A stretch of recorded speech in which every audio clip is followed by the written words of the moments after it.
Is it working? Oh, there we go. All right, call this meeting to order. We do have a quorum. Recording in progress. Fantastic. And our first item on the agenda is approval of the previous meeting minutes. Has everyone had a chance to review the minutes from our previous meeting? Does anyone need more time? All right, is there a motion to approve the previous meeting minutes? It is moved by Senator Coleman. Is there any discussion on our previous meeting minutes? All right, and so all those in favor of approving our previous meeting minutes, say aye. Aye. Any opposed, say no. The motion carries and the minutes are approved.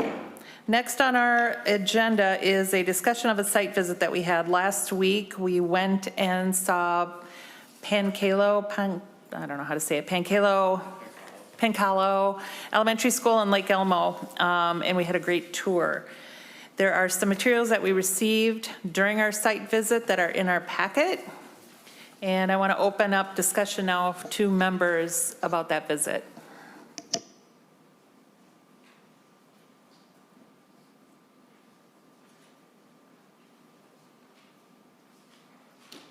Ms. Heiser. Thank you, Chair.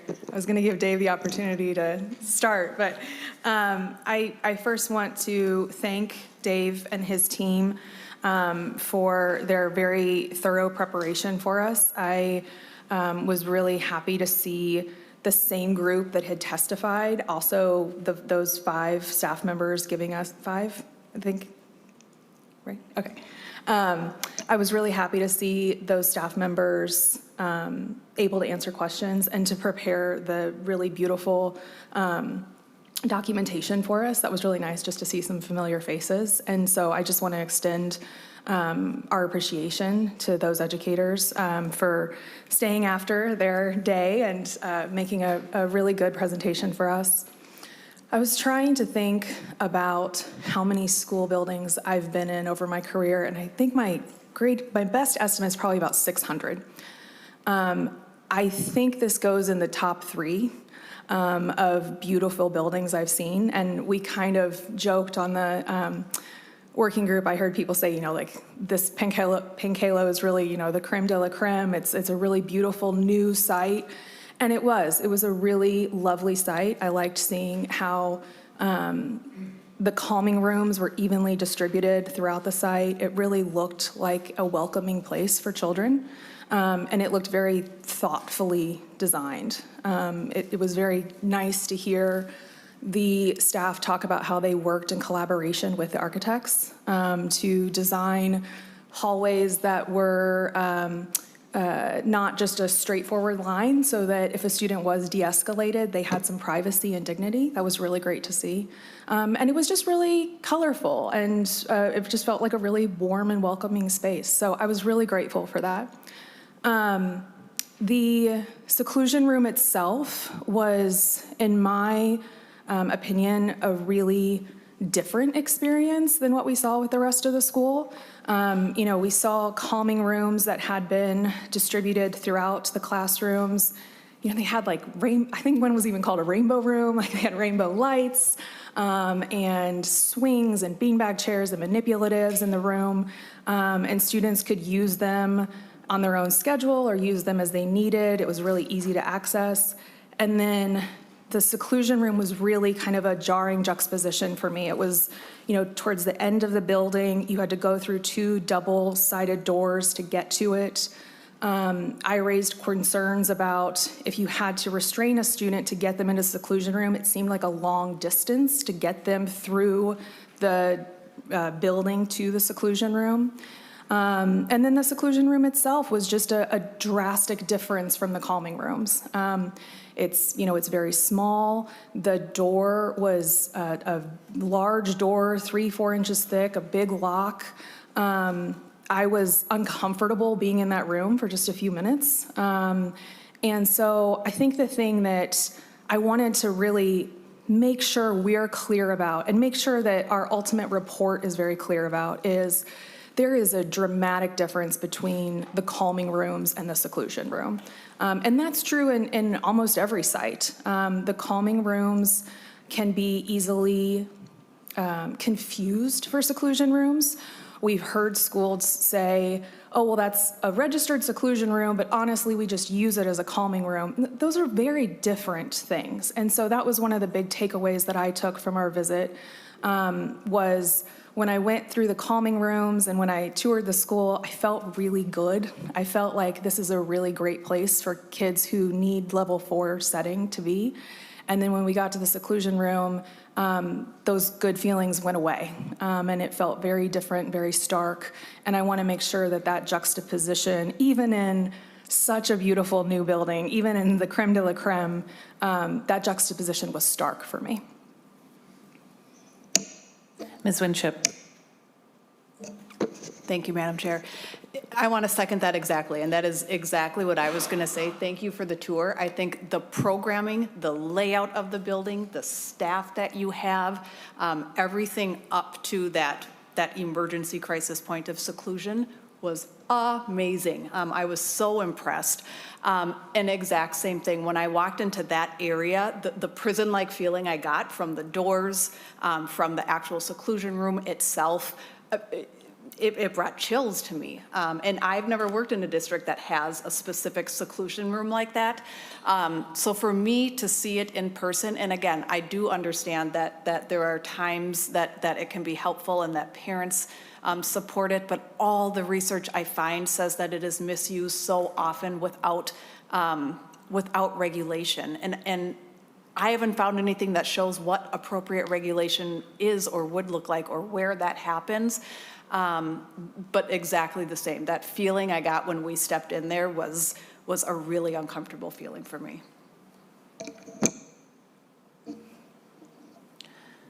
Mr. Haveman. Yes, thanks. It was our pleasure to host all of you that were able to make it. It was great to have you there. It was great to be able to show you through. For those of you that were there, and it was most of you sitting around this table, we spent a majority of the time walking you through, intentionally so, the continuum of services that we provide students throughout the building. So as students are becoming maybe more escalated or more deregulated or dysregulated, that we are showing you how we're responding to that when it comes to trying to get them back on track, both in the classroom, in the neighborhood, in the hallways, to the breakout rooms, to even the CARES rooms toward the end.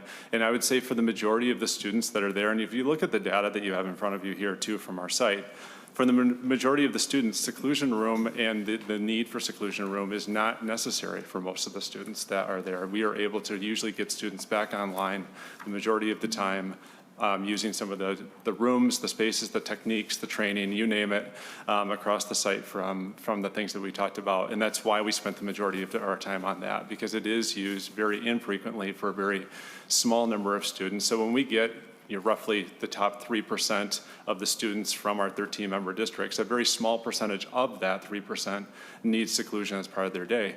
I think there's no doubt that when you get to the seclusion room, it looks drastically different. We are designing, or excuse me, we are building those based off of what statutory requirements tell us to do, which is largely speaking an absence of things in that room. And it's felt when you go through a building where you have seen like a plethora of materials and welcoming things, and you get to the absence of something, it is very stark. It is also for the safety of the students and the staff and the whole situation at the time as to why those rooms are built the way that they are. And I'm going to reemphasize for those that weren't there, we do our best through snacks, water, having multiple staff in the room at the time to respond to the students' physical and emotional needs at that time, paying very close attention to what's happening while they're being secluded. And I'm also going to note that the seclusions that are happening are usually for a very short period of time. And the fastest that we can have them come back out again and re-regulate, which for a lot of students that need that is something that works for them, and they are able to get back to school, which is our point. That's an important distinction for them during the day. But again, if I point you back to the data, this is not used very frequently at all. But thank you for the thoughts.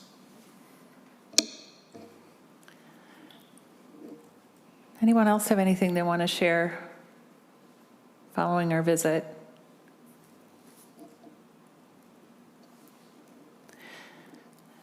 guess my feedback and my impression, I've been to Pencalo before, and there's a reason why I suggested it as a school that we can tour.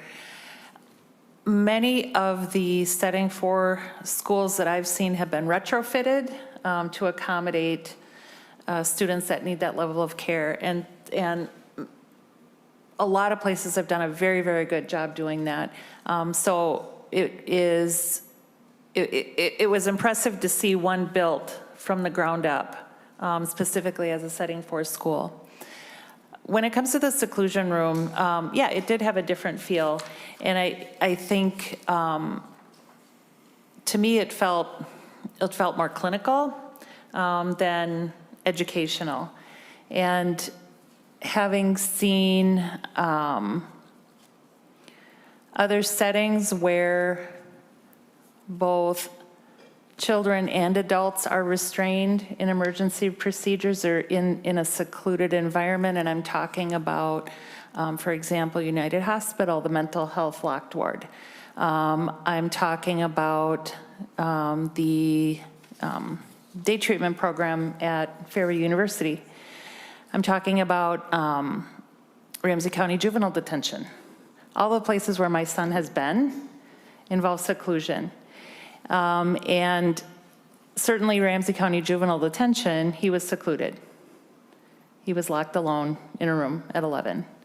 And there were no protections or safeguards or delineated, mandated items like we have in 125A0942.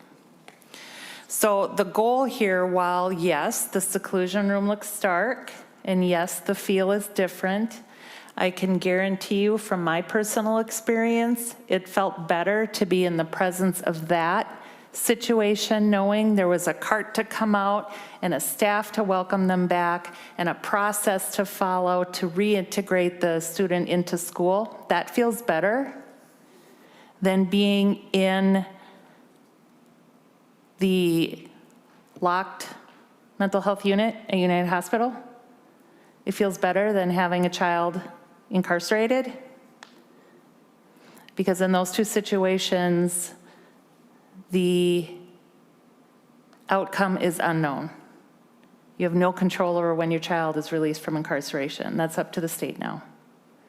United Hospital or some sort of hospitalization, that's up to the doctor.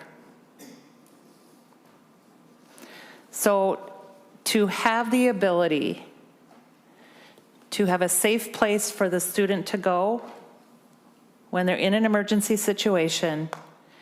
Yeah, it probably doesn't feel great. The walls weren't painted a soothing gray-blue. There were no fidgets or anything available to the student. This is a place for safety. This is a place where a student goes so they don't get hurt, so others don't get hurt, and they maintain some of their dignity until they're able to self-regulate. And then maybe they go back to the calming room. But I can tell you from my experience, it's a hell of a lot better than the alternatives when we're talking about hospitalization, inpatient hospitalization, incarceration. And what we learned before, I think the question was asked, I think Ms. Sandmark, you asked what happens if the behaviors are too big for like what comes next? What's the next step after a setting 4? And I think what we talked about is, well, I mean, there are alternatives. Certainly there's inpatient residential treatment, which I can tell you is, that's not a good place to be. And it's heartbreaking as a parent to send your young child to an inpatient or residential treatment.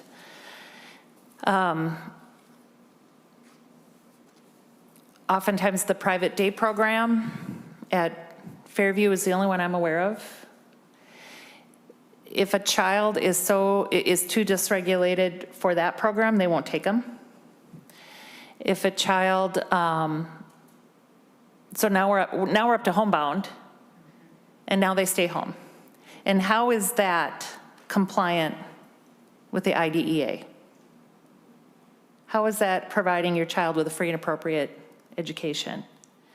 And what burden does it place on the parents when they are already using every resource they have, an emotional energy they have raising a kid with significant challenges. I can speak as a parent, a lot of times I needed that separation. I needed someone else to take over for a while.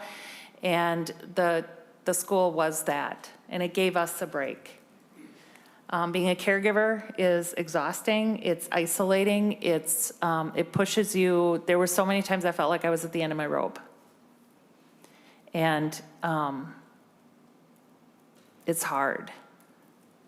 So where do these kids go? Where do they go? So I'm grateful for the schools to be that safety net, that place that always welcomes them back, like you said. And if a small part of that is a cold, not very welcoming, the vibe is off room to contain an emergency, I'm grateful for that, because then I know that my kid is safe and they will be welcomed back into an environment and into the care of truly caring professionals, because I think we can all agree, we saw on that tour professionals who are 100% invested in the care of these kids and in their well-being and in their ability to thrive and do well. I saw that, and I'm grateful for that. So I guess that's my thoughts following the tour. We do have in our packets a copy of 125A0942 that has the requirements for a seclusion room. It's on page 3, subpart 6, the room for seclusion must, and then it talks about the requirements. And certainly I think it's within our purview as a working group to discuss, do we want to, I know certainly there are folks on this working group that want to see seclusion eliminated altogether. I don't think that that's the appropriate path to take, but I think it's subject to our jurisdiction to talk about if we're going to, are there ways to tweak the requirements for seclusion rooms? And I would hope we'd be able to have that discussion without the counter being, no, we just need no seclusion rooms at all. So we do have those in our packets if anyone had any comments on that. Mr. Haveman. Yeah, I'm just going to maybe correct a little bit of what I said earlier, and that is when I use the word dysregulation, I don't want to undersell when we have come to a point that we need seclusion. Because when I go back to the definition of this, these are emergency situations for protecting against serious bodily injury. So when we talked about last year as a school district how we were going to bring possibly Ukeru online, and I was talking to Kate here at 917 about that, it's because we had reached a point that we had so many staff injuries that we couldn't even staff our buildings. At times. We have a wait list with our 13-member districts where we've got people that need to get more kids in. We can't get more kids in until we have staff. We can't have staff injured to the extent that they're being injured. So I think, this is coming from all angles, and I realize that there's a lot of emotion in the room. But I think that we are talking about emergency procedures. To the credit of our staff, when Kate's staff and my staff were presenting a few weeks ago, we admitted on our side that we had a couple of situations that were K3 uses of seclusion last year. We had a couple of instances where we had to seclude a student that we're not supposed to because they were in the grades K through 3, but yet we had to because they met the definition of emergency procedures at that time. We had no other choice, and yet we reported it. So we report it. So I also agree with you, Melissa. I hate the idea that we have inappropriate uses of seclusion. I think everybody up here would agree to that. But at the same time, we could be talking about inappropriate uses of physical holding as well, which is also just as deplorable if that's happening. So I think at that point, we just have to talk about, for the districts that are doing this correctly, how do we keep doing this correctly? How do we clean it up if we have to in terms of making things better? I would be all for looking at whether or not we can make those seclusion rooms a little bit better than what they are currently. But eliminating it altogether for the staff and frankly the students that need it and it is effective, I think is also the wrong route. Representative Sensormura. Thank you, Madam Chair. Are you all able to hear me? You're loud and clear. Okay, great. Thank you. Sorry I can't be there today. I have a bit of a cold, and even though we're in a big Senate room, I thought it would be better to stay home. And I also was not able to join the site visit last week, which it's really too bad. I'm hoping to follow up and be able to schedule that for myself, because it sounds like you all heard a lot, and it's always great to hear about just beautiful buildings in our state for kids. I've toured a lot of non-beautiful buildings and gone to non-beautiful buildings myself in Minnesota, and so I'm excited to go see it. And I appreciate the conversation of when we are talking about these emergency situations, none of these are the ideal situation, and so we are thinking about what is the best outcome of all alternatives that might not be great, whether it's a child being restrained, a child in seclusion room, a child, the police being called on a child.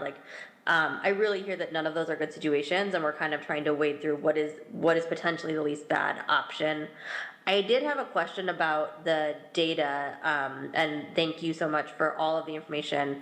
I was looking over the 916 seclusion data, and just a question that I had. So I know that we have had conversations as a committee about restraints versus seclusion rooms, and and benefits and drawbacks to each of those methods.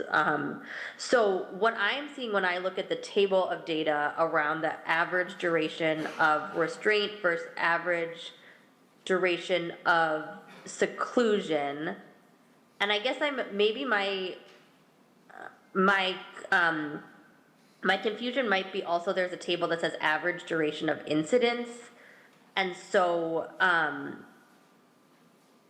I think I'm just trying to understand, because I see at one point in kind of the bullet points, it talks about for individual students, the use of seclusion can be shorter than the use of physical restraint. And I'm not sure that I'm seeing that in the table itself, and I think maybe I'm also just getting caught up in this difference of average duration of incidents versus average duration of seclusion. So I'm wondering if someone can just speak to kind of the data of the difference in duration between restraint and seclusion, and because I guess my instinct would be like restraint seems shorter because it seems harder to keep a child restrained for a long amount of time, but it seems like that bullet point is actually saying that restraints are generally longer than seclusion. So would love to hear follow-up about that. Thank you. Mr. Haveman. Yeah, thank you for the question. I will just say some of this data is hard to compare, because I don't know if Kate experiences the same thing that I imagine that you do at 917, but we don't, unlike a traditional district, we have a lot of times a different group of students every year. So when we're comparing year-on-year data, it's not always an apples-to-apples comparison. We're not talking about the same body of students at the same building every single year.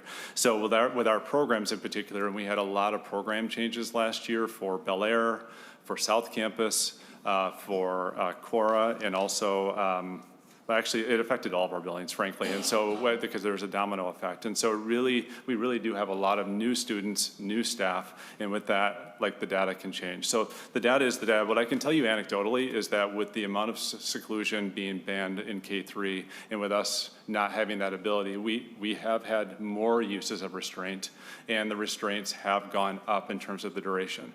So I'm hearing that from our staff. I'm hearing that we just had our district oversight committee. It's called BIC last week, and that is coming up there too. Our use of Ukeru in the short period of time that we've had it has countered some of that. So it's early, but we have promising data to be able to show that some of it's going the other way, especially with the restraint data going down and the durations going down. So we're hopeful that that's going to be continuing in that direction, and I know we're going to hear a little bit more about Ukeru today from a couple of speakers. Putting hands on students is tricky. I mean, that's in some ways harder than the seclusion topic. In a lot of we train in PCMA. I know 917 trains in PCMA. A lot of districts use CPI. We also have a certain number of our staff trained in doing supine holds when you need to at times as well. That's a super restrictive procedure when it comes to holding down a student in that way as well. And that's, in my opinion, I think that's a harder discussion to have than the topic of seclusion. Ms. Woodward. Thank you, Chair Seeberger. Just to speak to some of the questions, this obviously isn't my data, but I think part of what the question I heard is like, what's the difference between this incident data versus the average time of seclusion? And a lot of time when we're looking at the incident, it includes the entire behavioral episode. So you could be seeing sustained aggression for an average of 40 minutes or more, where the child is kicking, hitting, et cetera, and there's blocking going on, avoiding going on. So how I'm interpreting this data is that incident duration is the whole behavioral episode, and within that, there's a period of time where there is physical holding being used, and within that 40 minutes, there's a moment of seclusion, potentially hopefully at the end of the incident, if you will. But that's just one of the ways to look at that difference. And we do see that sometimes, though it might be counterintuitive, when you are physically engaged with a student, that can keep them escalated longer because of that physical contact. And so sometimes, even though it's counterintuitive, sometimes those procedures can last longer than a seclusion when you're in that space, no one's touching you. It can have that effect. So I just wanted to speak to that because I thought that was part of the question, and I just wanted to note that piece.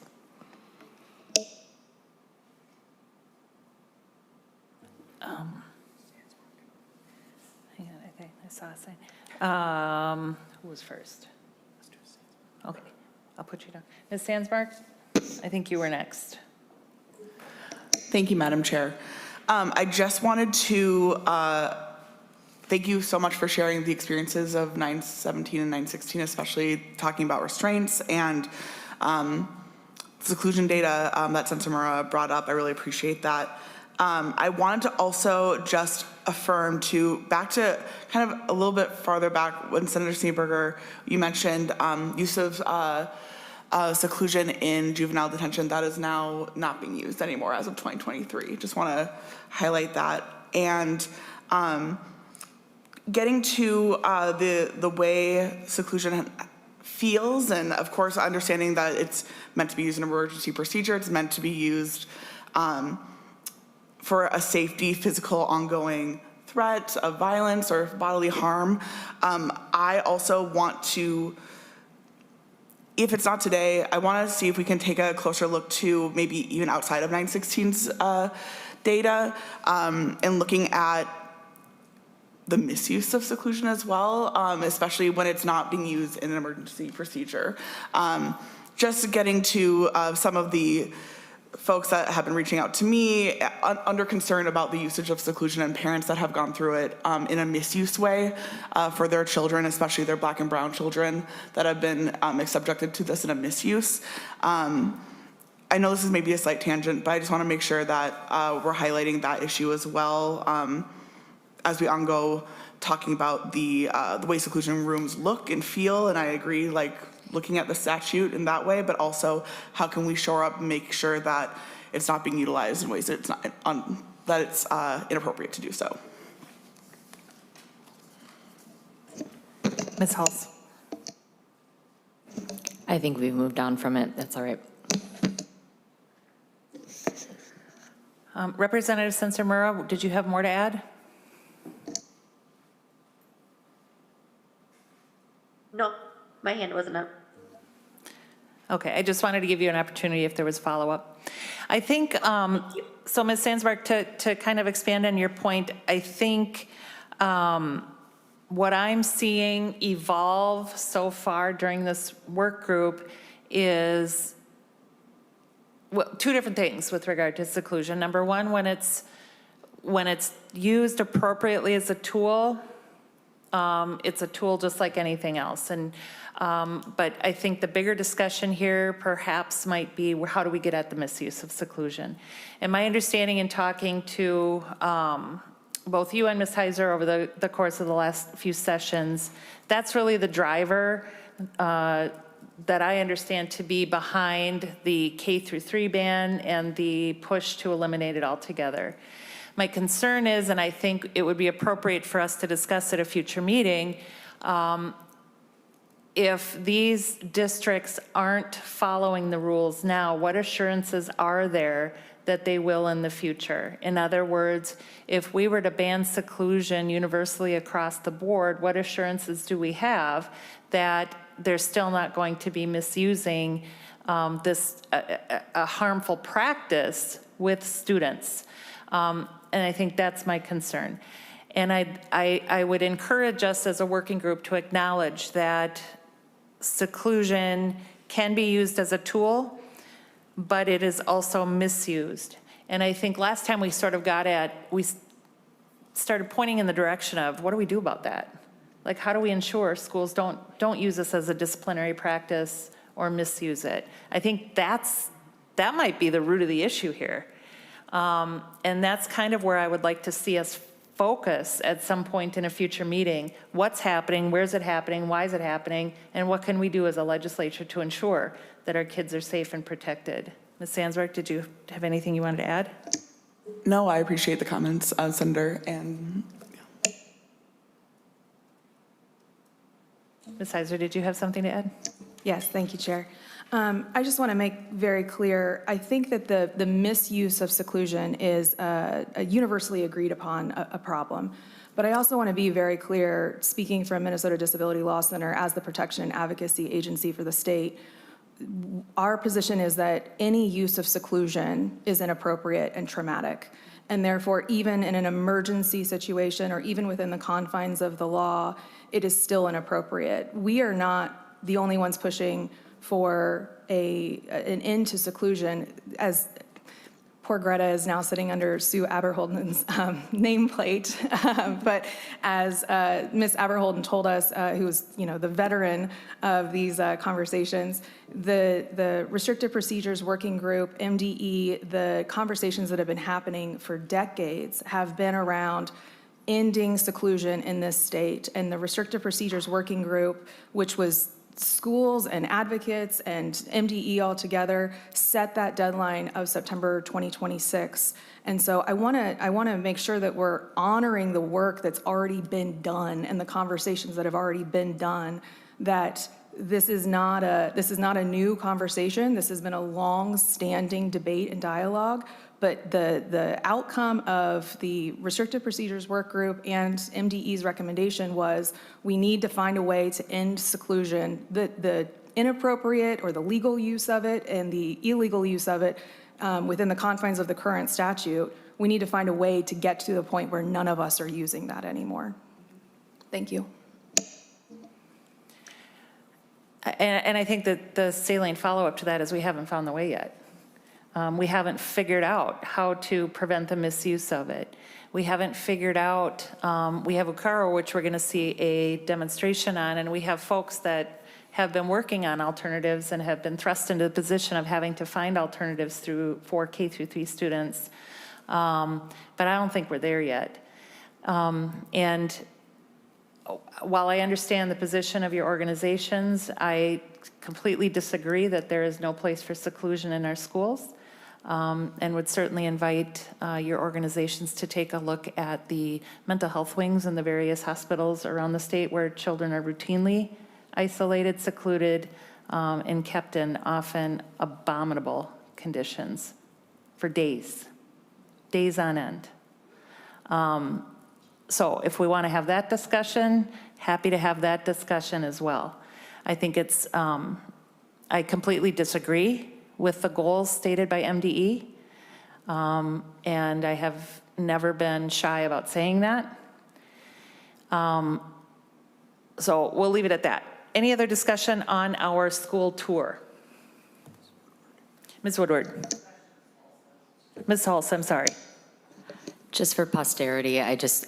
Heiser, as for the working group, I know that was the charge of the working group, but none of the school districts that were represented ever were in support of that goal. I know that was MDLC's stance, but I think we had trouble moving towards that goal, and we're having the same trouble here. So just wanted that recorded for the record.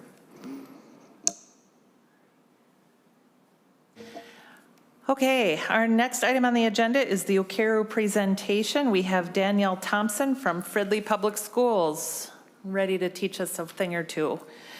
Ms. Thompson, whenever you're ready.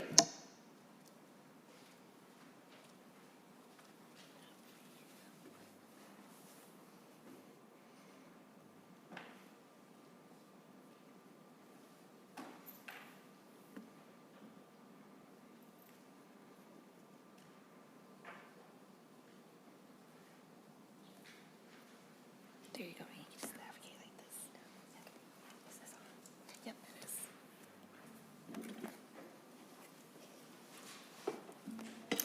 All right. Thank you, Senator Seeberger, for having me today. My name is Dr. Danielle Thompson, and I am the Director of Special Services for Fridley Public Schools. And I'm just going to talk to you about how we have been using Ukeru in Fridley.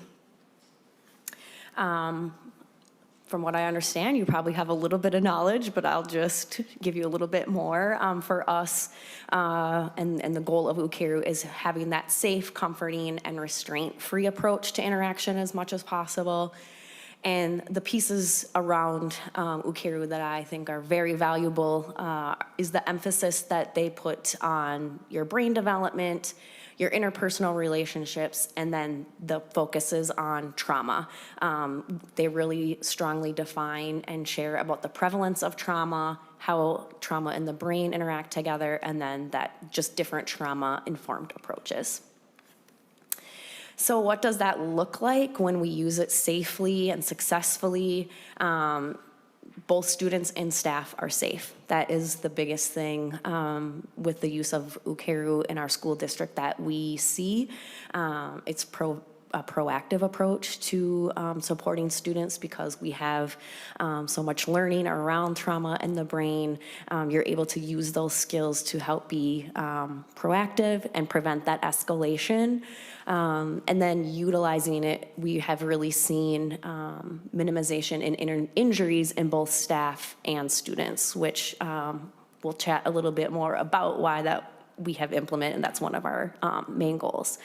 Very much, hands-off techniques, giving students space, but also being safe. And then this has, for the most part, reduced our restraints. We had a little opening of a Setting 4 program, which impacted a little bit there, but and then just really the focus on working through like the comfort components versus trying to control a situation, just really making sure students feel comfort and have that throughout different situations. And then I think also really just focusing a lot on the debriefing component when using Ukeru. Sometimes you can be using the pads for 5 minutes, 10 minutes, and I've been in situations where I've been using the pads for up to 2.5, 3 hours. And so when you're in those situations, really having the time and that structured, components really to debrief and talk with your staff about, what went well, what didn't go well, which could also be an area that's probably improved across the board when using restraints, Ukeru, seclusion, whatever it might be. So using Ukeru in Fridley Public Schools, some of our data and trends is in our Setting 4, we are using Ukeru multiple times a day, multiple different students throughout the process. In our Setting 3, in our elementary and middle schools, it's definitely used daily.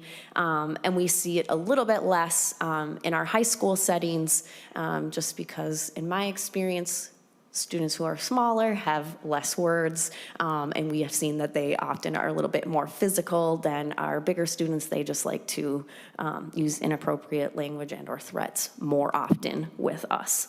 And so within using that, our pads are around everywhere in all of our school buildings, not only in our Setting 4, but in our elementaries, our early childhood programs, middle school, high school, and they are just in different places where we have seen through patterns that we might need the pads in those spaces.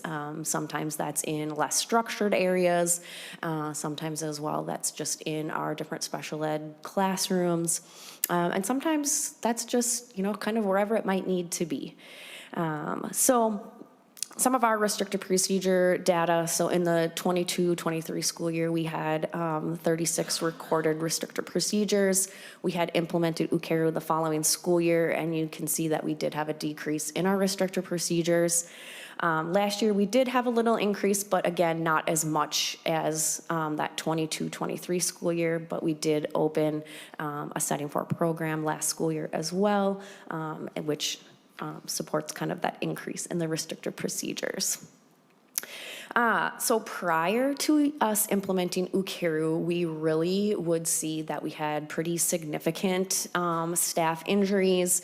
Our staff didn't have a lot of tools in their toolbox of what to do when students were becoming extremely physical. And so we knew we needed to do something different. Our injuries after our Ukeru implementation are primarily just bumps and bruises, right? You have your pads, the pad might hit you hard, but you're not getting, a full-on punch or a full-on kick because you are able to use the pads. So kind of our journey, in that 23-24 school year, we were really seeing an increase in staff injuries. And we were like, we have to do something right now. We can't wait till next school year. We have to figure out a different tool for our staff. And so myself and one other person went and got trained as trainers. And when we came back, we trained all of our special education staff, including all of our paraeducators, gen ed and special ed, as well as our support staff, so our administrators, deans, counselors, social workers, as well. Any of those people that might, be called into a situation for supporting with students. And then we continued to use CPI for physical restraints as our last resort. Again, we try to be as hands-off as possible, but there are times where that also is necessary. And then we began kind of our yearly communication as well to our families on our implementation of Ukeru. Fast forward to the next school year, we added 6 additional trainers. We're trying to continue to add trainers so that we are able to have Ukeru trainer experts in every single one of our buildings. So staff also have somebody to go to when they have questions or need support, or those people can also help kind of jump in and even if they're not using the pads, as the observer, maybe help and direct and support and coach while situations are happening. Every single year then during workshop week, we recertify staff that are returning. We train new staff that have newly joined us. And then as the year is going, if people join after those trainings, we just host small group sessions from our trainers to make sure that those who need to be trained in Ukeru are able, which is helpful when you have more and more trainers to be able to do that piece as well. And then we continue just to use CPI as our last restraint. This year, this school year, we have added 5 additional trainers. We now have 12 total trainers. Same process of adding, recertifying, and things like that. And then really working to start to kind of fade CPI out and really only use Ukeru for the majority of things, and then just have a very small group of staff members who are restraint trained. So that is kind of our goal for the next school year. We'll continue our process, continue to make sure we have enough trainers to support in all of our buildings, and then just really try to make sure that the people who are restraint trained are appropriate staff, and again, that, all of our tools are being used in the appropriate way. So that is my information about how we are using Ukeru. Thank you, Dr. Thompson. Any questions or comments from members of the working group? Ms. Heiser. Thank you, Madam Chair. Thank you so much, Dr. Thompson, for your testimony. I have just a couple of questions for you. I'm fascinated by Ukeru. I said it wrong the very first time I said it. It's okay. Everyone said that. Ukeru. Yes. Thank you. You mentioned that, actually, Madam Chair, do you mind, I have 3 questions in a row. Do you mind if I ask all 3 of them and then she can? Good, yeah, go for it. Okay, thank you. So my 3 questions are, you mentioned that you communicate to families around the use of Ukeru. So if you could just describe, like, what does that communication look like? My second question is, how, was there a transition from using seclusion to not using seclusion? Like, was Ukeru part of that? You mentioned that you use CPI for restraints, but I wasn't entirely clear, like, if there was a transitionary period coming off of seclusion. And how much does this cost? Dr. Thompson. Thank you, Madam Chair. So our communication process with families is typically a letter. So that's either sent home in the mail or via email that just explains that we will be utilizing Ukeru. And if your child talks about blue pads, like, yes, those are a thing. Many of our families at this point are very used to seeing it because in all of our buildings, you can walk through the halls, walk through a classroom, and more than likely you'll see pads placed out.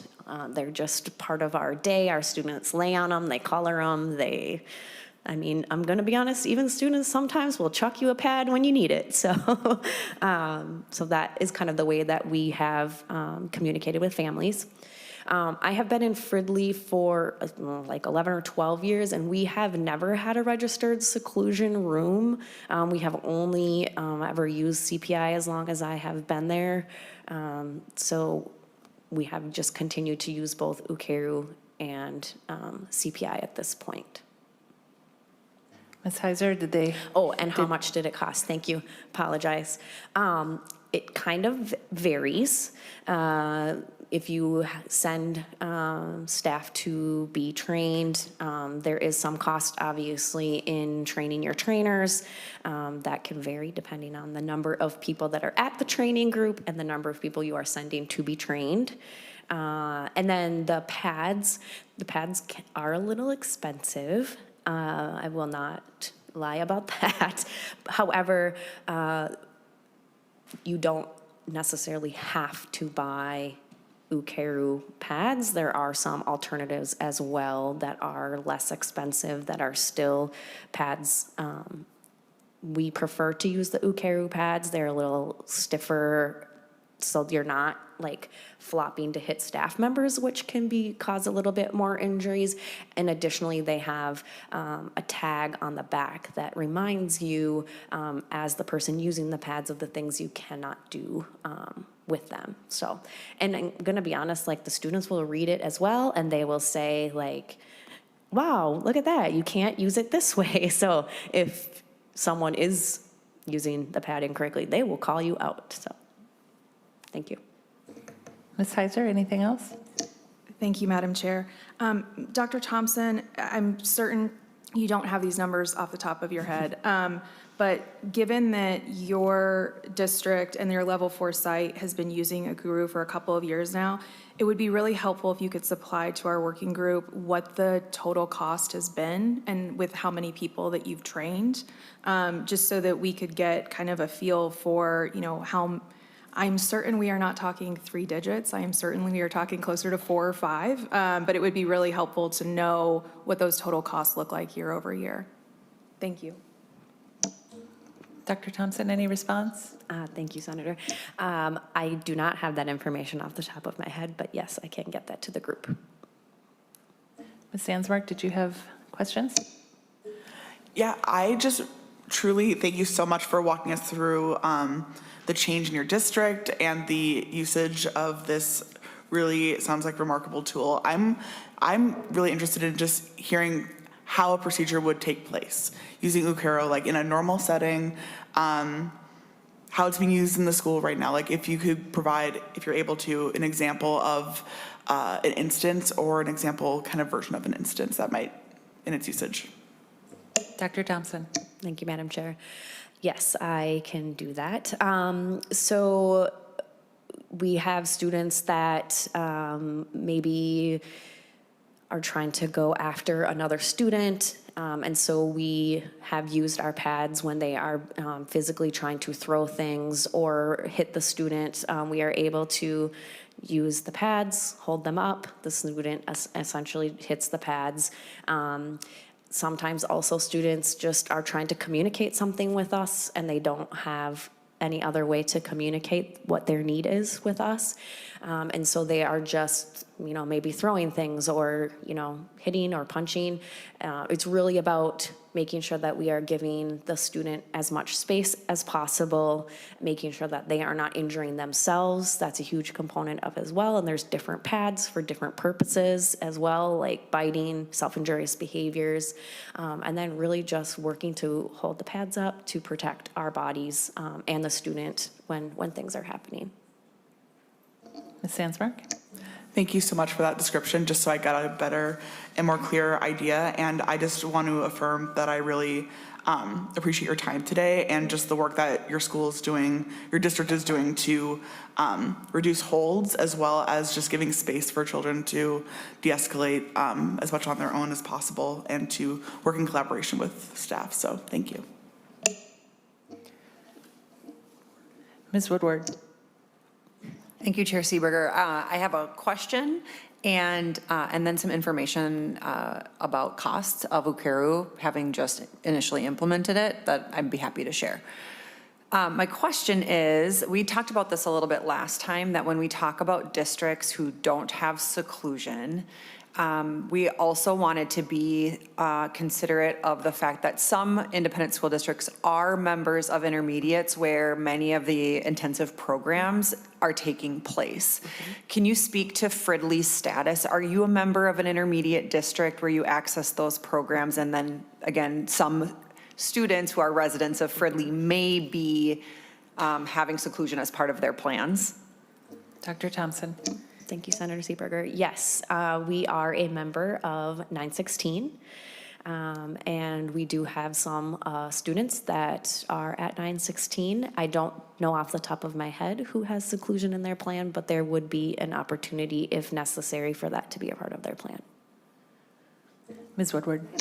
Thank you so much. And then, so we are in our initial year of implementing Ukeru in my organization, and we started with 2 certified trainers, and that cost to get them trained was $1,800 approximately for those 2 trainers. And then we ended up adding a 3rd. So that math is hard for me in the moment, but more than that. Okay. And then the cost to train the number of staff that we trained, because we train them before the school year starts, so we pay them their time, was $30,000. And then a starter bundle price for the pads for 1 bundle set is $1,300. Most programs need more than that, but when they've kind of identified as an organization the starter pack of pads that you would need, that's $1,300 kind of as a base. And then the equipment ranges from $100 up to $370 for an individual pad, depending on the type of pad. So when you think about a large system, that can add up rather quickly, worth every penny from what we've been experiencing so far. But that's just a little bit of information on cost. Ms. Heiser, any comment or feedback on that? No, I really appreciate that. Ms. Woodward, thank you so much. The $30,000 for the initial training, you mentioned that you brought in the staff outside their contract year. I get that. So would that cost go down year over year? Ms. Woodward? Thank you, Chair Seeberger. Theoretically, yes, right? The initial lift for one big initial implementation, but in my experience with some of these, we have a group that we train for initial, and then we bring people back in for what we call refresher trainings. So it is an ongoing investment in terms of that time for training and making sure that we're enhancing that implementation. In addition, in our system, we also do train on CPI because, again, our goal is to eliminate the need for restrictive procedures. through other means and other structures and supports, but we're not there, so we didn't want to take that away. So we are actually investing in both. So several of our staff attended Ukeru training and CPI training, so you would add that cost on top in terms of that staff time, train the trainer, refreshers, materials, et cetera. Ms. Hulse?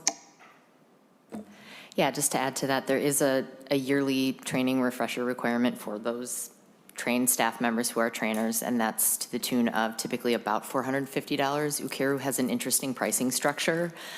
They send their trainers out, and then they divide the training and lodging and travel amongst the people that attend, so you have to kind of guesstimate the cost of whatever it will be for your folks to attend.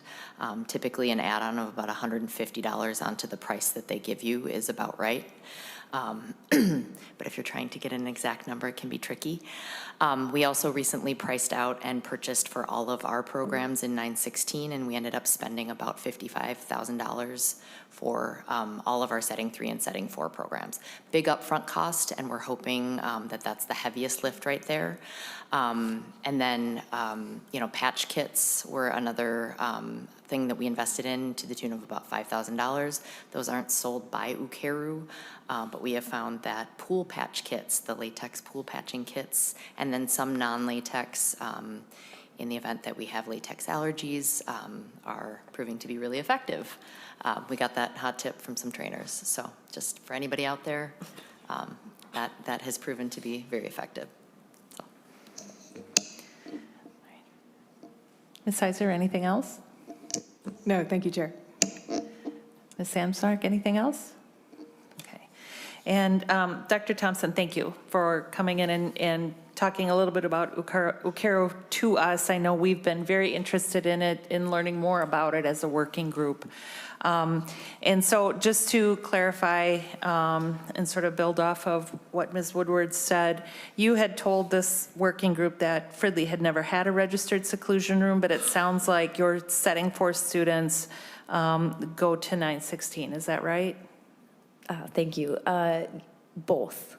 So as far as I know, we have never had the registered seclusion room, and we have historically sent our students to 916 for Setting 4. We still have that partnership, but additionally, due to the wait list, we have opened our own small Setting 4 within our school district as well, and this is year 2 for us with that program. And I'm assuming that Fridley has Setting 3 kids. Yes. And probably some higher need students who are not in special ed for whatever reason, and maybe they should be, but, or maybe they could be served better if they were, but remain outside of the special education community. Would that be accurate? Yes. Yeah. All right. Well, thank you so much. Thank you. Our next presenter is Andrea Engstrom from Dakota Ridge School in the Rosemount Apple Valley Egan Public School System. Ms. Engstrom, whenever you're ready, you can take it away.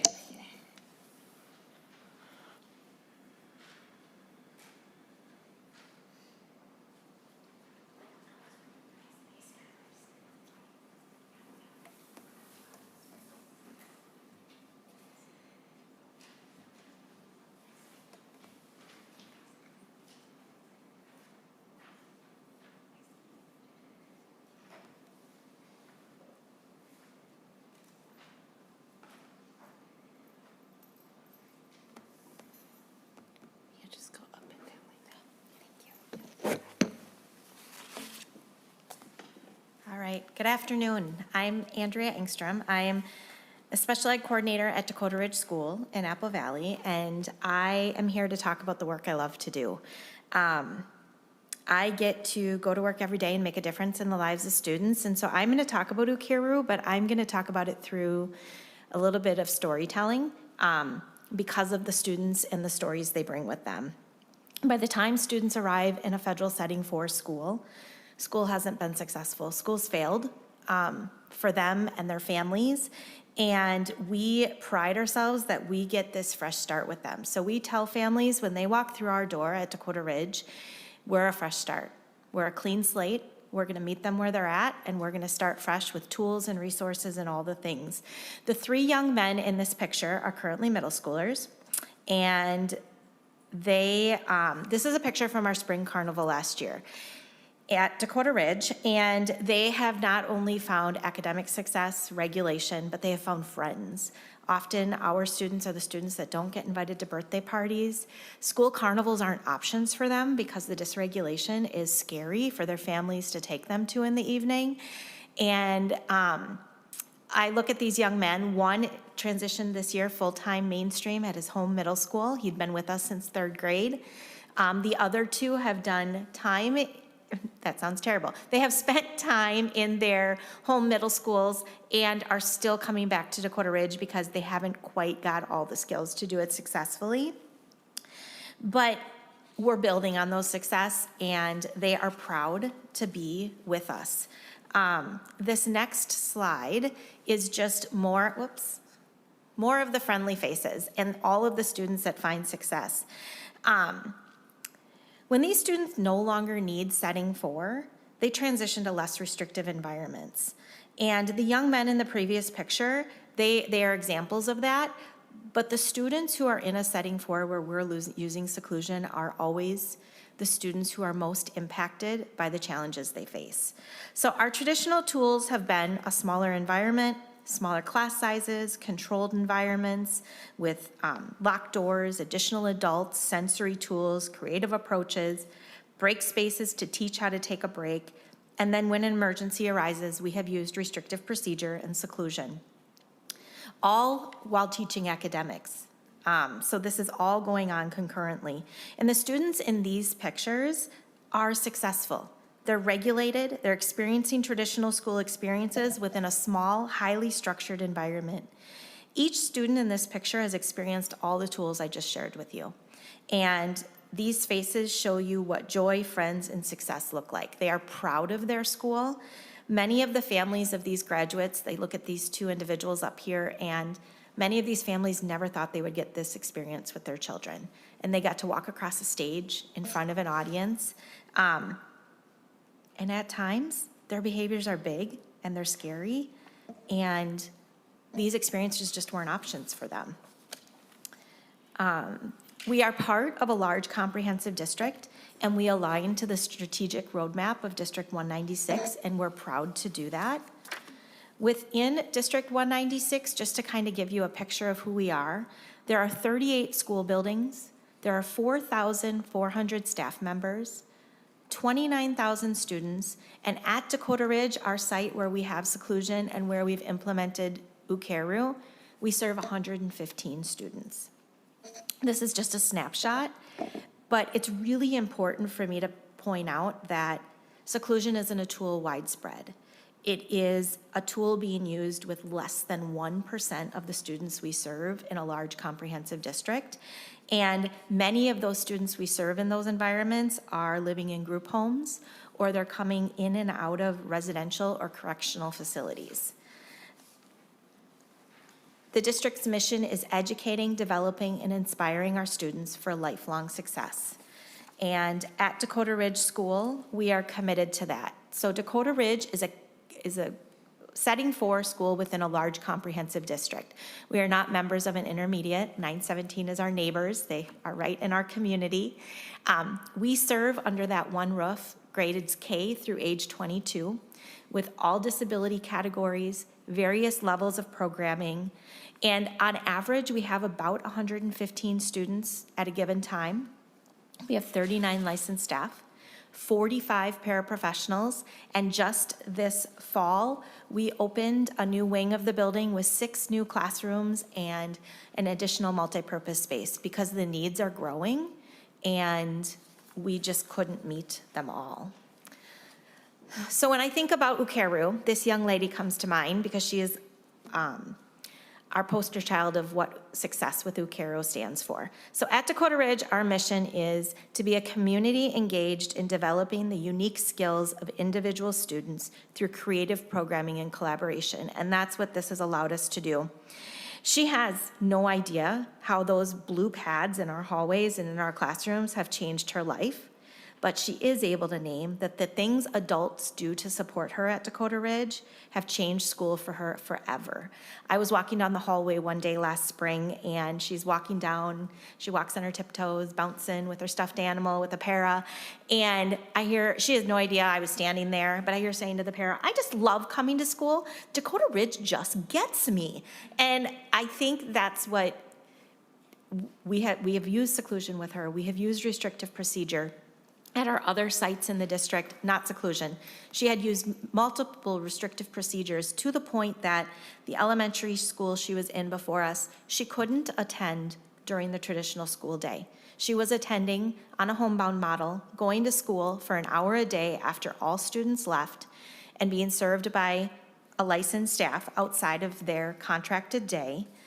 And she has learned so much. Ukeru is not a quick solution to behavior change, but there's days we've spent hours utilizing the pads while she destroyed a classroom, while she tipped desks over, and she continued to make demands of students.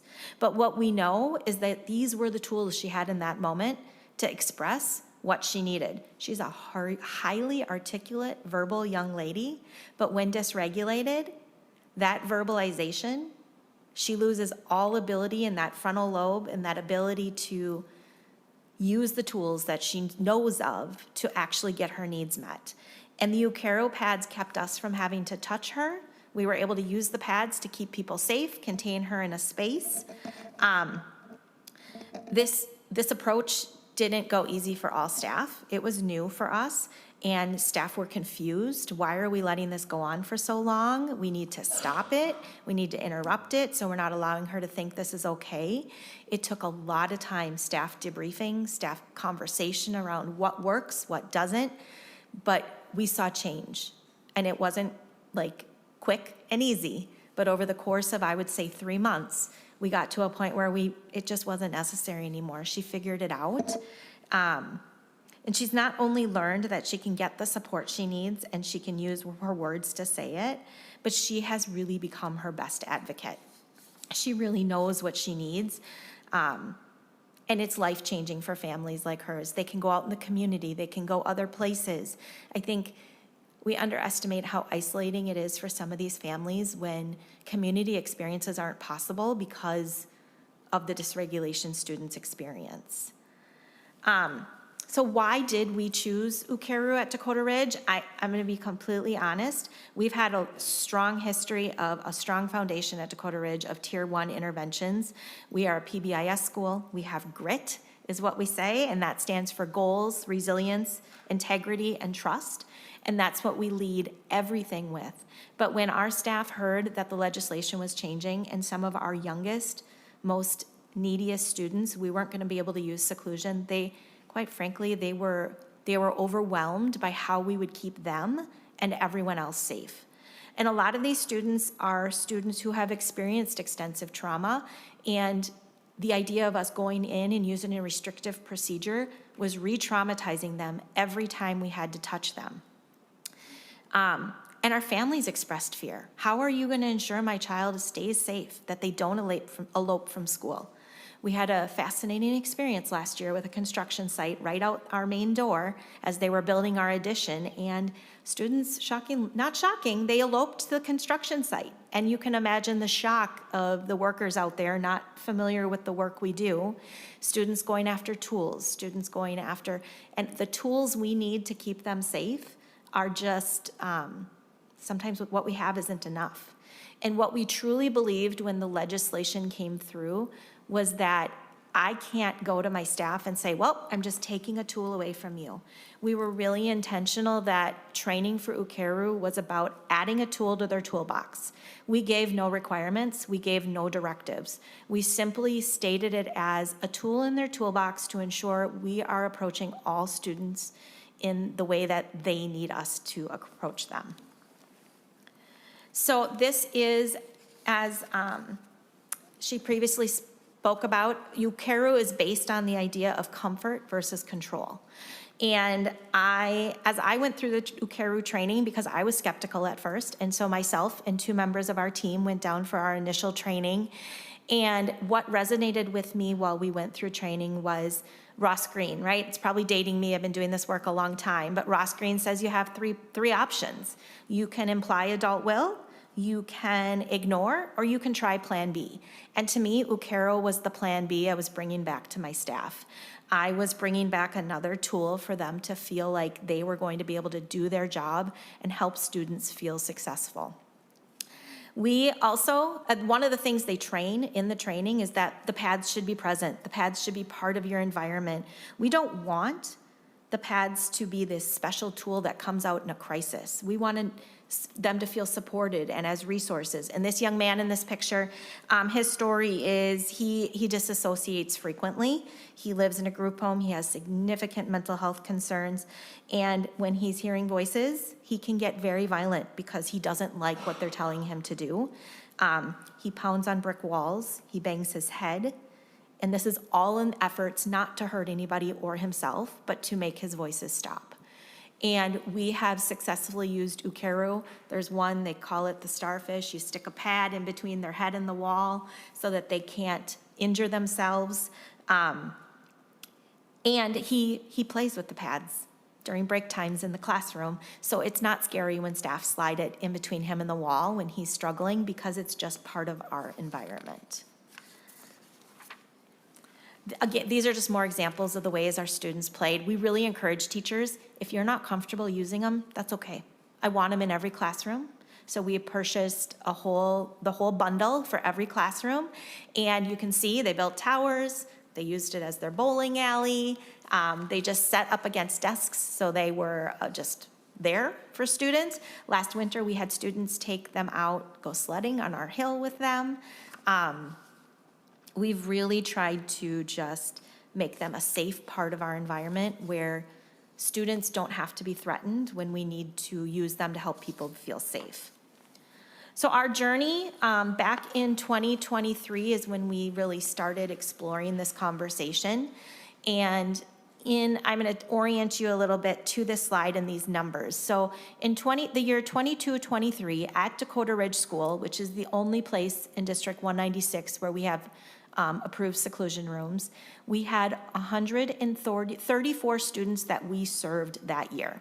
So earlier I used that number 115. That's like a snapshot on a given day. But over the course of the year, students come and go. And so a total of 134 students were served. That year we reported 88 incidents of seclusion. Of those 88 incidents, it was only 28 students who actually experienced seclusion. And I'm going to show you on the next slide here in a minute kind of how that breaks down in the percentage of who we serve. That next year, the numbers went down, and that was the year we knew the legislation was coming. We talked about it a lot. We talked with our elementary team constantly. Okay, we just charged them with, we're going to pretend seclusion's not allowed for your third grade and under this year because it's going away, and we need to figure out what our other tools are. Quickly in the spring of 24, we got ourselves a small group trained, and we implemented within our elementary section because those were our staff members that were most concerned. And then we committed in the summer of 2024 to training all staff. And we retrain annually all staff. And as you can see, it didn't necessarily significantly decrease our incidence of seclusion, but I also think it's important to note that as those young men that are on my first slide developed skills, they moved out. They're not counted in my numbers anymore because we are serving the most impaired students. And so that 136 students in 24-25 are not the same group of students with the same group of needs that we had the year before. On this slide, I just dug in a little deeper. So of the 29,000 students in our school district, and I'm just going to talk about 22-23 to kind of capture what this is telling us, is in 22-23, there's 29,000 students in District 196, and 0.4% of students attend Dakota Ridge, substantially less than 1%. Of that percent of District 196 students who experience seclusion, it's 0.09% of students. So we're talking about, in the big picture, very few. And at Dakota Ridge, of our students we serve, and it was averaging 135, 6 new classrooms, that average is going to go up each year, 21% that year. We have seen that number decrease down to 15% in 24-25. And I do attribute that to Ukeru. I do attribute that to staff feeling like they have other tools in their toolbox. This slide, the numbers are one piece, and I'll orient in a minute, but I really want to talk about the young man in this picture. He is a transition age student who came to us from our transition program, and that break space he is in is actually one of our state-approved seclusion rooms, and we are one of those schools that they're not a separate site, like down in the corner of the building, but they're intermixed within the building, and we use them. We prefer students advocate to use them and do that independently rather than us enforcing adult will. We have found he feels safer at school when he is in that space with the door open, and so that faces out to the classroom, and he learns from there. We put that desk, we learned over time, he had just a small student desk for a while, but when he becomes dysregulated by a noise, another peer, it was very hard to track and always know exactly what it was going to be. He's very tall, and he's a large young man, and he is very agile. He can jump over that and attack a peer in a heartbeat, faster than any staff member. And I'm talking, this is a classroom with 4 staff members and 6 kids, and we couldn't keep him from hurting others. And so he leaves that door open, but this allows staff to program for him because no child comes to school with the intent of, I'm going to hurt somebody today. I want to hurt somebody. And it's our obligation to find tools and resources so they can stay at school and be safe. And this is how it works for him. The data on this slide represents the entire District 196. And I think that's a little tricky, right? When you think of a comprehensive district of 29,000 students, we had 321 holds district-wide. When you look at seclusion, that number is just Dakota Ridge because it is the only place seclusion is approved. So it's a little misleading. So the challenges we face, right? Some of our learners who are the youngest have endured some of the most significant physical trauma. Really working with teams to know the time and place for seclusion or Ukeru or what is the best tool in this moment. Finding the time to prioritize the proactive work, and staff getting injured and feeling helpless. I didn't point this number out, and I could only find the number of staff injuries last school year. But what I will tell you, last school year, we had 24 reported staff injuries in our staff at Dakota Ridge, and none of those were a result of a seclusion or a restrictive procedure. They were all the moments leading up to that or following it when a student was being held in a restrictive procedure. They got out, and the outcomes of what occurred as they moved back down the hallway. And Ukeru, it doesn't solve all the problems. People can still get injured. They're going to get bruised. They're going to still get around that pad and kick you. We learned quickly they hurt when they throw the pad at you. So we've had to be really strategic about that. But again, we're talking about like 0.04% of students. And other challenges is the time to train staff. We also train all of our Dakota Ridge staff in PCM and Ukeru, so that has taken on an additional lift for staff for training, the cost, and then the time it takes to really be intentional and plan and debrief and work through what the next best option is for a student. And as I close today, I would just like to read to you, we have been very busy with the growth at Dakota Ridge this year, and last week I was out of the building tending to something else, so one of my colleagues on our leadership team came over to support the site, and this is the email I opened my email to on last Friday morning, as she reflected on a very challenging day. I think we had 2 ambulances called that day for mental health transports. I think we had 3 or 4 police officers for different reasons. And she wrote, "Yesterday I was at Dakota Ridge to support in whatever capacity was needed, and what I witnessed was nothing short of inspiring. I witnessed multiple staff come together to support students and each other during a significant crisis. Your teamwork absolutely shined, and what I witnessed was nothing short of extraordinary. Each of you demonstrated grace under pressure, unwavering professionalism, and an incredible amount of grit. You moved with calm, care, and clarity of purpose, always centering on safety and well-being. Staff communicated with each other and checked in to make sure everyone was okay. I know the work is daunting, and these moments are not easy for either our students or our staff. They require courage, compassion, and trust. So many staff responded to the support without hesitation. I wish I could have recorded sound bites of staff communicating about students in a positive and supportive way in the time of crisis, as an example for others' teams. This would not have been a response in many locations. Please know we see you, hear you, and support all of you. Thank you for showing up for your students and for each other. You make a difference every single day. Your impact in challenging moments is profound." So I took the time last Friday morning to make sure every staff member in our building heard this, because I think it's scary when we talk about taking tools away and not replacing it with something else, and they need to know we see that hard work. So thank you. Thank you, Ms. Engstrom. Any questions or discussion from members of the committee? Ms. Heiser. Thank you, Chair. I don't mean to always be the first. I think I'm just the first to raise my hand. Thank you so much, Ms. Engstrom, for your presentation. I really appreciate it. I had just 2 quick questions. The first one is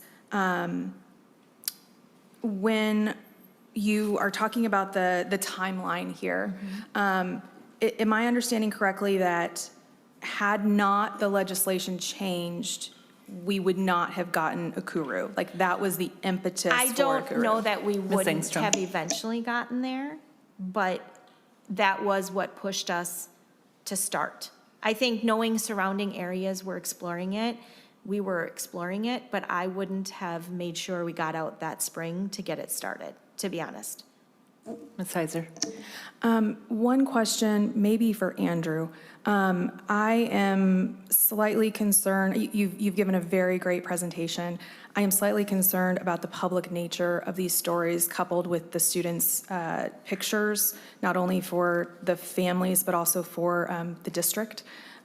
Is it possible to redact this when it's on our public site, or in some way just protect the identity of the children that we've discussed some intimate details with today?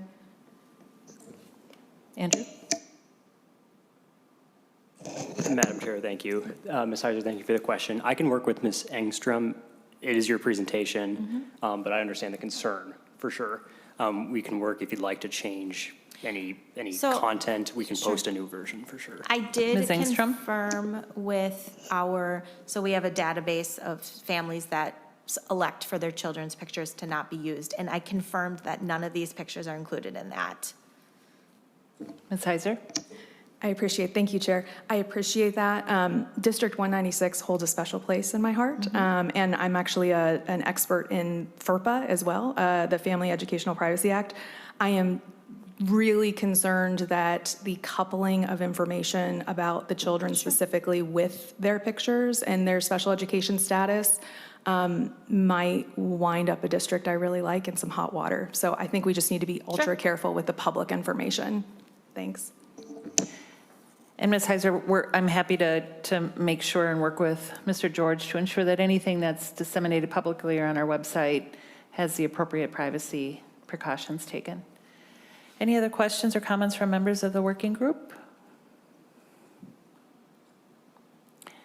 Ms. Hansberg. Thank you. Thank you so much for your presentation. It seems like the inclusion of Ukeru has been a net positive for your district. Would you say that is true for your staff, being able to utilize it? Absolutely. I think Ms. anytime we're Engstrom. adding a tool is beneficial. Awesome. Ms. Vansmark. Thank you so much, Madam Chair. I just want to reaffirm that I really appreciate the interest in looking at alternatives when the law changed. And that was, you know, when the law changed due to push from MDE and the Restrictive Procedures Group and all this, all of the work that had been done previously to 2023 to make that happen, to change that for our youngest learners. I really appreciate the work that your district did to fill in that gap that you felt that was created. I think, and I can't speak for, you know, I wasn't a part of creating that different law because we're an advocacy organization, but I think that seems to be a lot of what the intent is, to create, find out other alternatives and to, you know, force the discussion that there is a need for alternatives. So I really appreciate your district taking the initiative to do so. Thanks. Ms. Woodward. Thank you, Madam Chair. Question for you. Because I understand, you know, that perspective that was shared, and also, you know, Ukeru is relatively new to our whole system, and like you said, many districts have been exploring it simultaneously. What drove me to explore it in my district was the serious rate of staff injury that I was extremely concerned about. If in your system, knowing that you're using Ukeru and you're experiencing some success, and it is paired with this restriction, do you continue to see a need for layered support for K-3 and potentially the use of seclusion in addition to this tool? Like, is that something that your staff are experiencing or a perspective that you hold or not? Mm-hmm. Either way, I'm just curious about that piece. Ms. Engstrom. Yes, absolutely. So I will say the two most significant staff injuries I know of from last school year were, one was inadvertently an Ukeru pad hitting a staff member in the back of the head and causing a concussion, right? Like not intentional, not a result of a restrictive procedure, but again, concerning. The other is a staff member who, because the child was a second grader, we were not using seclusion, and it is very hard to a very wiry young man who is dead set, he is going to hurt people, for us to restrain him and do a physical restraint.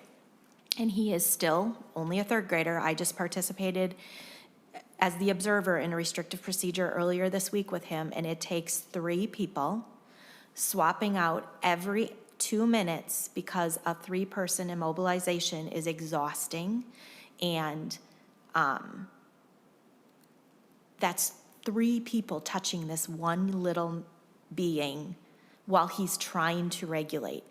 And I do believe in his case, if we were able to hold the door shut and give him a few minutes, he would have pushed and tried to get out, but it would have ended much quicker and he could have regulated himself. So I don't think it's the answer everywhere, but I do think we have a very small population of students that we're causing, this is a broad statement, but almost causing more harm by not doing that, by continuing to hold them to keep people safe. Thank you, Ms. Engstrom. Any other comments from Ms. Heiser? You look like you have something you want to say. Thank you, Madam Chair. I'm so sorry. I may have mistaken my notes. So I was just trying to put those two things together. I had taken in my notes, you had said that there were 24 staff injuries at Dakota Ridge last year, but that they were not due to restrictive procedures. But it sounds like the situation you're describing, there was a staff injury due to three adults on one smaller child. Can you just clarify? So Ms. Engstrom. I would have to go back to the details. I don't believe he was actually in a hold at the moment. That's a fair question. I think it was leading up to the hold and him swinging and hitting at staff. But I can go back and clarify that. All right. Very good presentation, good discussion. I want to push back a little bit on a comment that Ms. Sandsmark made. There have been groups and advocate groups and people pushing to eliminate seclusion. The way the law was enacted was not in the clear light of day. It was not subject to the discussions that we're having now. It was not subject to the feedback that I think is necessary from schools like Dakota Ridge, Fridley, 916, to offer input into the pros and cons of the elimination of seclusion for our littlest learners. I also think it's a little bit disingenuous the way the law is written from birth to 3, so that when folks start talking about is seclusion a tool that we can use, other folks will spin it to say we want to put babies in rooms by themselves. So I think we need to be careful with our words. I think we need to be thoughtful with the way we discuss this issue so that we're not misrepresenting what has happened or the intent of people going forward in this discussion. So thank you, Ms. Engstrom, for coming forward with your presentation and stories of your wonderful students and staff. Let's see, next on the agenda is a discussion based on today's presentations and other restrictive procedure alternatives or tools that members want to discuss. And I'll open it up to our working group on that topic. Ms. Woodward. I just keep thinking about where we're aligned and where we're not. And we talked about it earlier today that there are very much people around this table opposed to seclusion. And there are very much people at this table who see the need. And I don't know if the goal is to convince each other of one or the other. I don't know that we'll ever get there. And I think about other things happening in our state around education legislation. I think about things like the change in SLD criteria. We're being given till 2031 to plan for that change, till 2031. We know that about then the criteria is going to change and our current practices have to shift. And that's a long runway. And we don't have the same runway with a very serious issue of safety in our schools. And I'm curious if there's an opportunity for us to explore stepping back that restriction and leveraging the power of the IEP teams. We talked about language last year where we would add in additional required members to IEP teams, when we would really limit. A lot of what we've heard is we're using seclusion with the smallest percentage, again, when it's used well, right? And within the confines of the law, within our smallest percentage in our most restrictive settings. So can we look at how to create a runway for systems to put other things in place with support, with time? Because if you say, do you want to eliminate the use of seclusion? I'd be like, heck yes, I do. But the pathway to get there is what I want to spend time talking about. Just like I would love to eliminate the need for restrictive procedures, but I don't want it outlawed. And that's why we're layering on Ukeru and other trainings and new frameworks. And I'm just, is there a way to shift our energy to talking about that pathway and looking at how we could increase accountability, use the IEP process? What could it look like to address some of the real concerns that are brought to the table while also balancing the need for safety in these most intensive situations, which are emergencies? I'm just trying to cut to the chase a little bit and is there any pathway that we can get to as a group? Because I would love to start throwing out some ideas for what that language could look like and how could that be advantageous? What's missing? What do we add in? Thoughts? Ms. Sandsmark.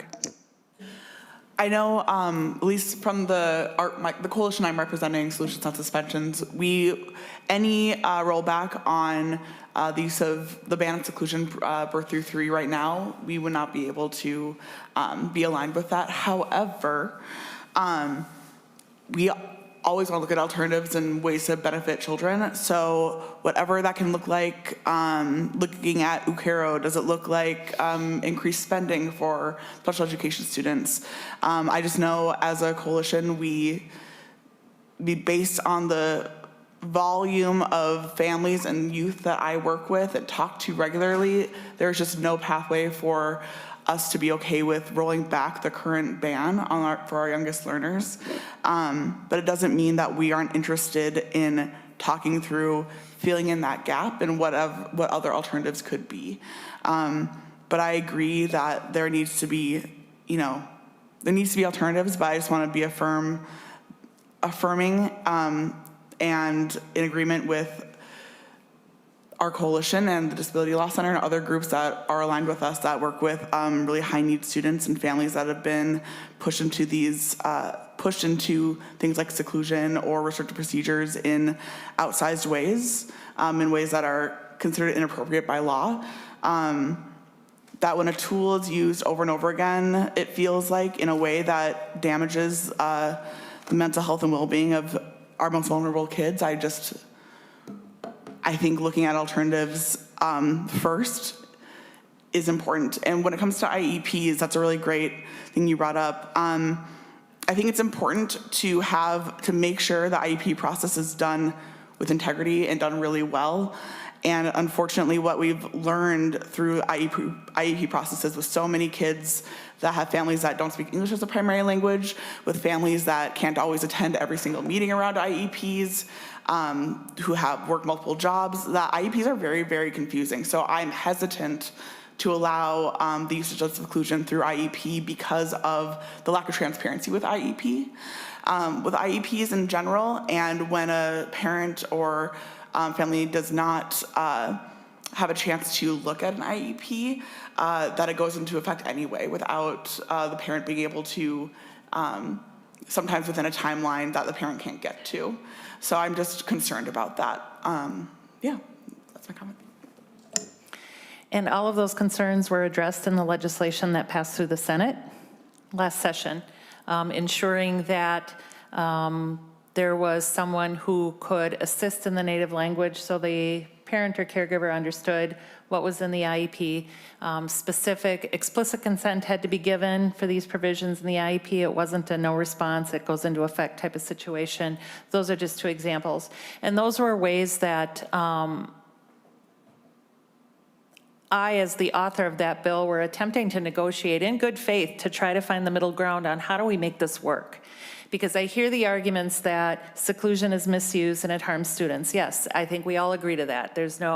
I don't think we have to keep proving that point. And to, again, take away the tool instead of addressing the misuse of the tool is, in my opinion, the wrong approach. I am the policymaker. I am the one that is in favor of rolling back the ban, as you say. I don't like to use that term. I like to use make it better.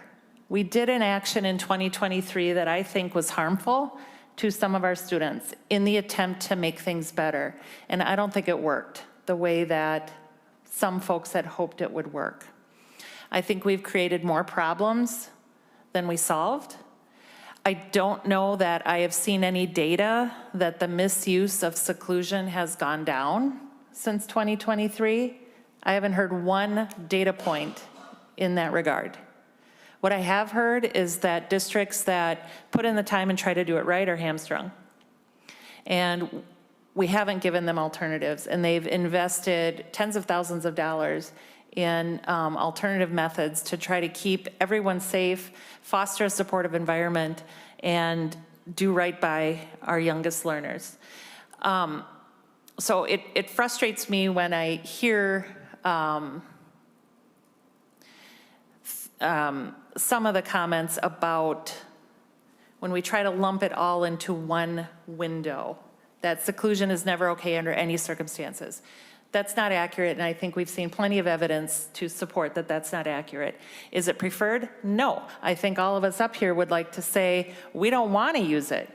But I've also been hearing over the course of this working group that our kids with significant needs that population is growing. We're seeing more kids that need higher interventions.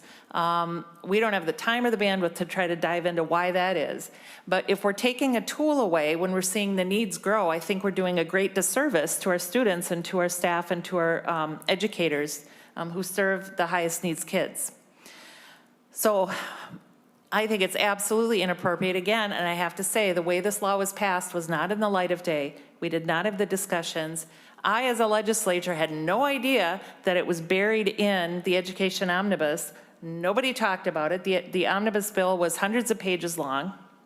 Had I known it was in there, I would have tanked the entire education omnibus bill because I feel that strongly about this issue.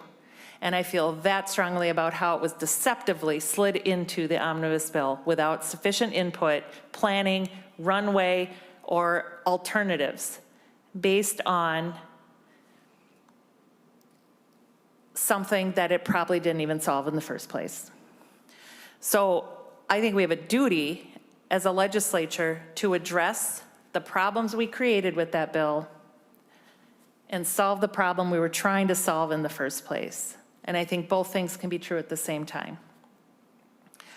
I had a thought, it went away. Anyway, that's all I have to say. Any other comment, discussion? Oh, I'm sorry, Representative Sensenmer, you've been waiting. Thank you, Madam Chair. And I know we brainstormed up at the beginning of the working group just about some different topics that we wanted to talk about. You know, I think in light of kind of the conversation that we're having right now about the proposed language last session, I think it would be really helpful if we could dive more into the IEP process and what it currently looks like regarding, generally, there's lots of things that we could talk about with the IEP process, but I would, love to better understand, when staff is working with families around things like seclusion rooms, restrictive holds, what of that is written into the IEP as of now, what mechanisms does a family have to hold schools accountable to following the IEP.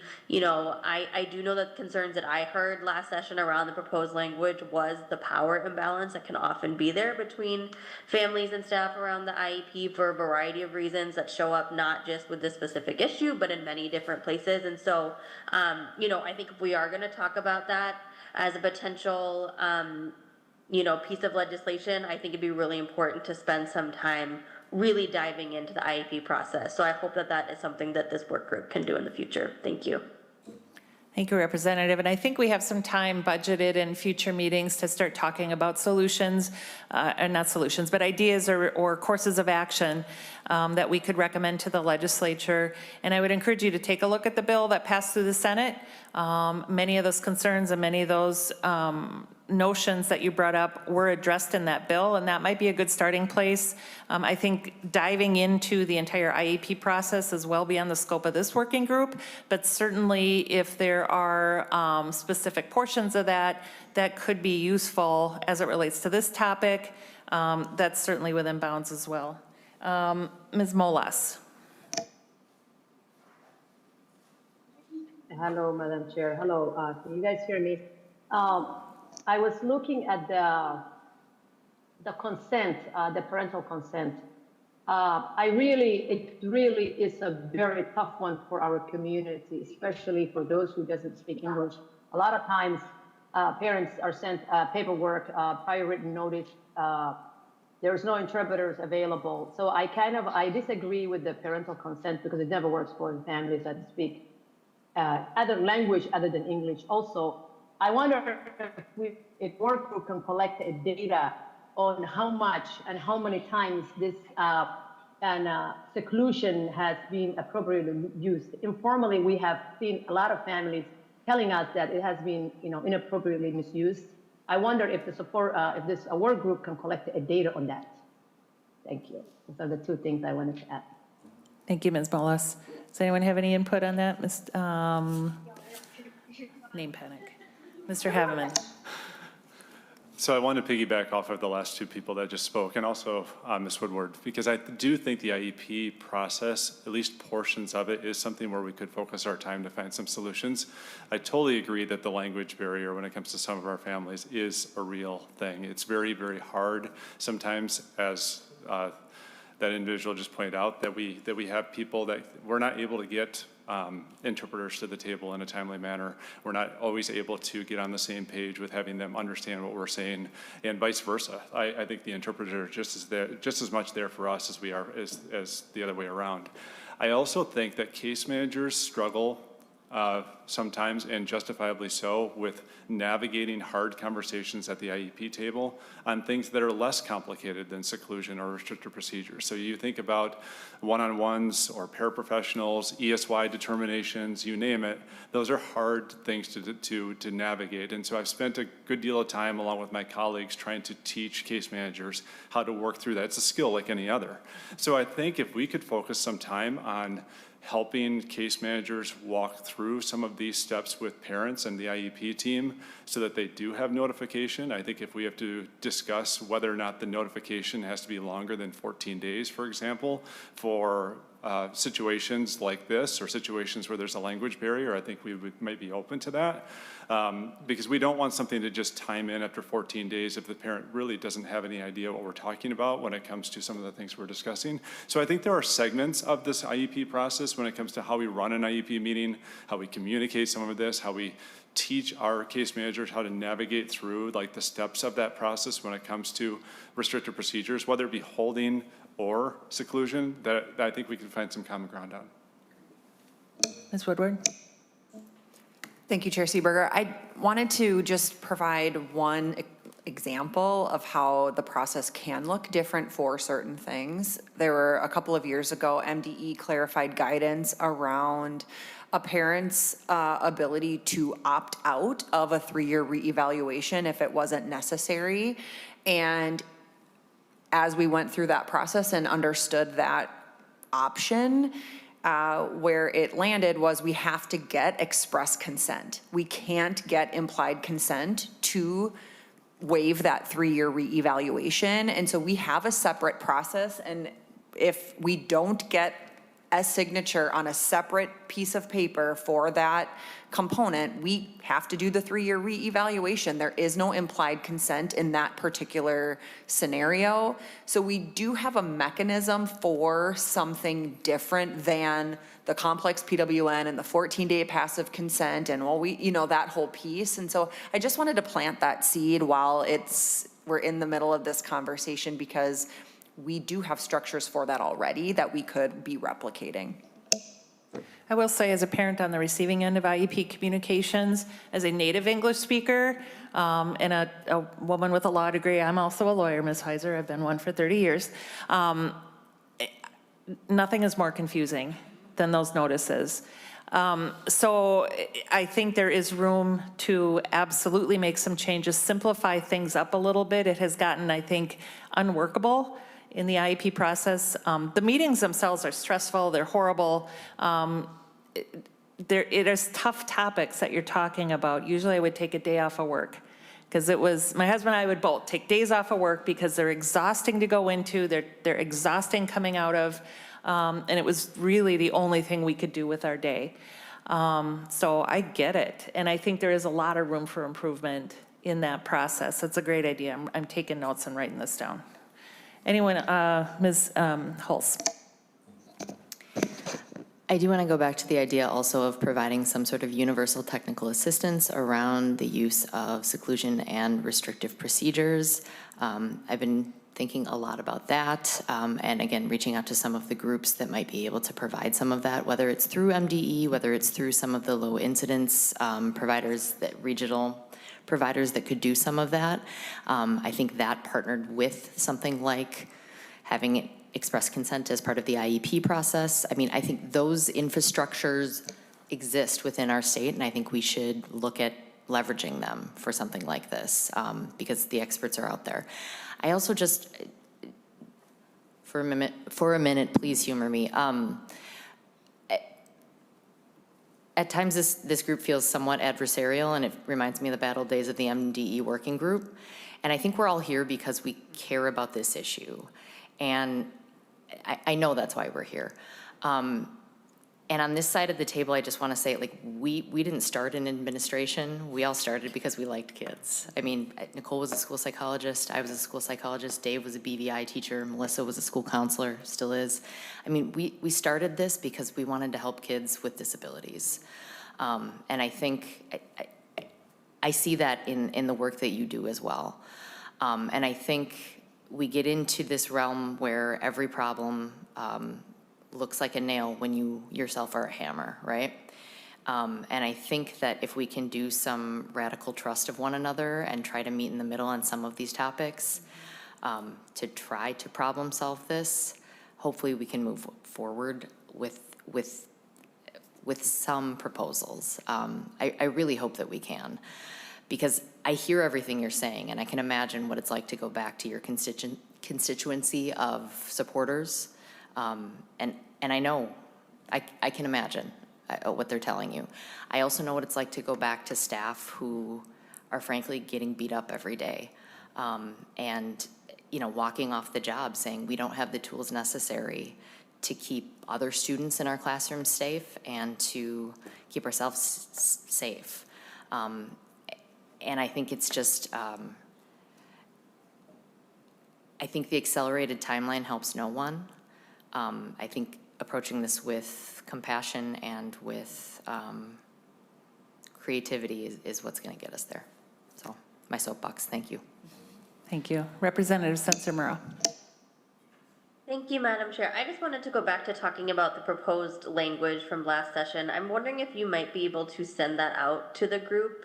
And my memory of last session is a little hazy, but I'm not sure that was a proposal that the House ever heard. And so being able to see, I know I saw that language at one point, but being able to see that again and maybe sharing that with the work group, I think would be helpful.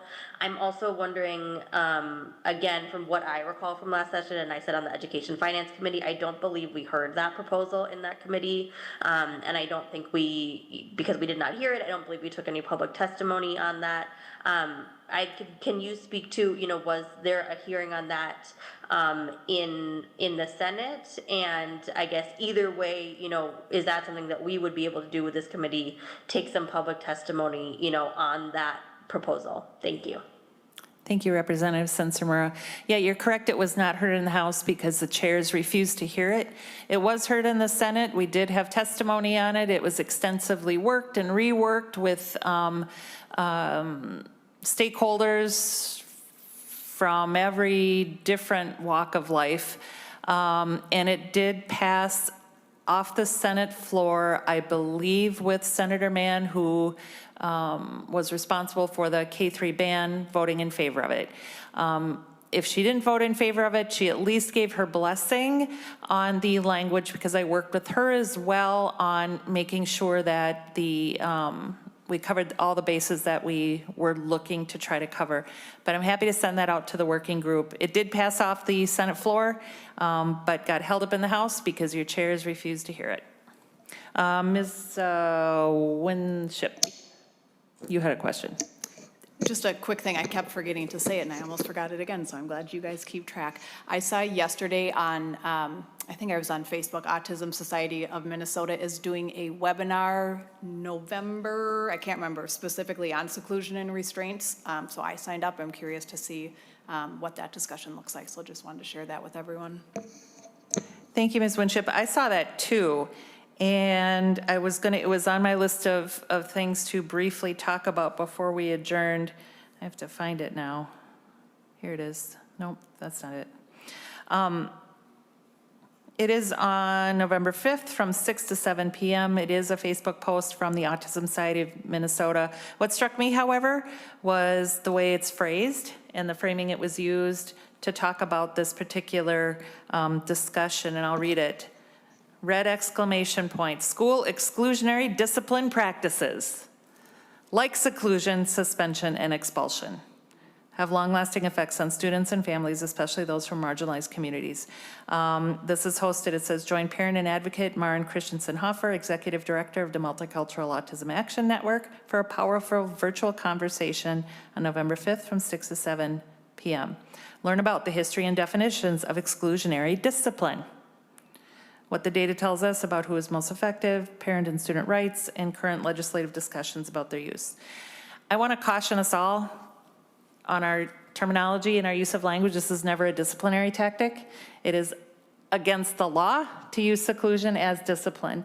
And nothing frustrates me more than when I hear those kinds of framing for the use of seclusion. I think I mentioned before I had to correct Commissioner Jett because he kept using the word exclusionary discipline. So I think we need to be mindful about what it is we're talking about, avoid inflammatory language. Nobody wants it used incorrectly, but we don't solve the problem by continuing to fan the flames and dropping these kinds of bombs. So I'm glad you brought that up, Ms. Winship. I plan to attend that as well. I would encourage all of us to be a part of that conversation. So it's almost 4 o'clock. I think we got to wrap this up and I'll head home. Our next meeting will be on Wednesday, November 5th at 2 p.m. And there being no further business before the work group, we are adjourned.